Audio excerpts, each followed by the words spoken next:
Proyek pembangunan tempat pemakaman umum atau TPU Rorotan Jakarta Utara molor dari target. Padahal oleh Pemprov DKI Jakarta, pembangunan proyek TPU untuk pemakaman jenazah pasien COVID-19 ini akan beroperasi Februari 2021. Informasi selengkapnya disampaikan oleh reporter Amanda Putri dan juru kamera Berki Marindo.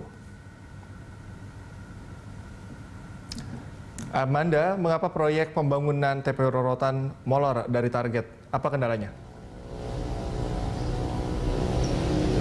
Ya, jika TPU Rorotan yang berlokasi di Jakarta Utara memang saat ini masih dalam proses pembangunan, di mana bisa Anda lihat juga di layar kaca Anda bahwa pemerataan dan juga pengerukan tanah ini masih dilakukan.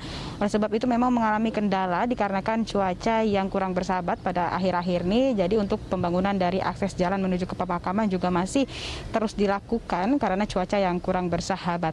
Petugas dari Sudin Pemakaman Jakarta Utara juga tadi kami pantau masih melakukan pembangunan kantor di TPU Rorotan Jakarta Utara yang nantinya akan dijadikan sebagai TPU jenazah COVID-19. Untuk akses jalan juga masih terus dilakukan. Dan proyek TPU Rorotan yang memang diwacanakan oleh Pemprov DKI Jakarta dapat rampung ataupun dapat digunakan pada Februari 2021. Tepatnya pertengahan ini memang molor jika dikarenakan tadi ada kendala yakni cuaca yang memang kurang bersahabat dan diperkirakan dapat mampu menampung jenazah pada akhir Februari 2021. Pemerintah DKI Jakarta juga tengah melakukan infrastruktur ataupun melakukan pembangunan infrastruktur seperti jalan dan juga petunjuk arah. Saat ini memang TPU Rorotan menjadi TPU alternatif bila mana nanti TPU Bambu Wulung dan juga TPU Tegal Alur ini tak lagi bisa menampung jenazah pasien COVID-19. Dan sekarang yang beroperasi untuk sebagai tempat pemakaman umum jenazah COVID-19, Pemprov DKI Jakarta sudah menyiapkan 3 TPU, yakni yang ada di TPU Tegal Alur, TPU Bambu Wulung, dan juga TPU Srengseng Sawah 2. Kalau kita bicara mengenai jumlah makam petak yang tersedia di 3 TPU tersebut, jumlah petak makam yang ada di TPU Tegal Alur ini sisanya ada 170 dari 800 petak makam. Kalau untuk di TPU Bambu Wulung tersisa 300 petak makam dari 800 petak yang sudah disediakan.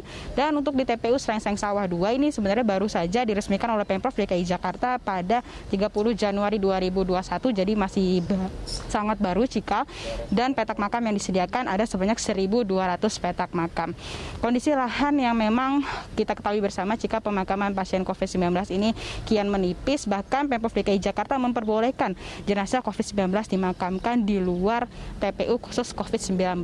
Ada beberapa TPU-nya juga yang memang menggunakan sistem makam tumpang, di mana makam tumpang dilakukan bila mana keluarga memperbolehkan sistem tersebut digunakan untuk jenazah COVID-19.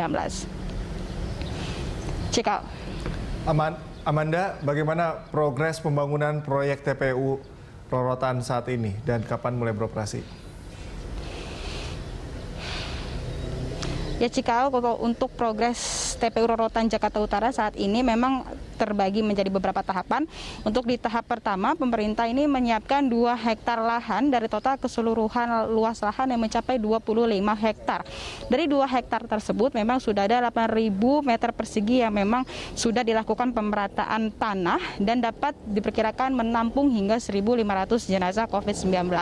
Dari 2 hektar lahan tersebut diestimasi juga dapat menampung hingga 5.000 jenazah pasien COVID-19. Jadi tadi kami pantau memang dari pagi masih ada beberapa petugas yang melakukan pemerataan tanah dan juga pengerukan. Tersedia pula alat-alat berat seperti eskavator yang masih terus dikerahkan, begitu Cika.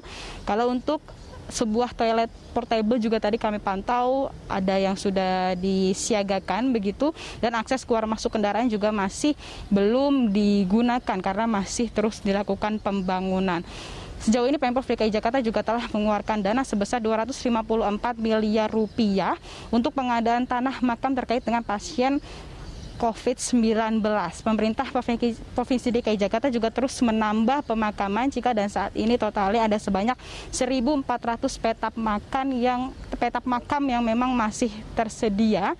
Dan sejak awal pandemi juga kita ketahui bersama untuk jumlah korban dari jenazah pasien COVID-19 totalnya sebanyak 13.300 jenazah, dan yang ironisnya tiap harinya ada sebanyak 90 jenazah yang datang ke beberapa TPU yang sudah disiapkan oleh Pemprov DKI Jakarta. Untuk dari itu kita sebagai masyarakat selalu sadar mengenai protokol kesehatan dan juga membatasi mobilitas untuk berpergian keluar rumah. Sementara demikian, Cikal, kami kembalikan ke Anda di studio. Baik, Amanda, terima kasih atas laporan Anda. Selamat bertugas kembali. Itu tadi pemirsa laporan dari reporter Putri Amanda dan juru kamera Berki Marindo.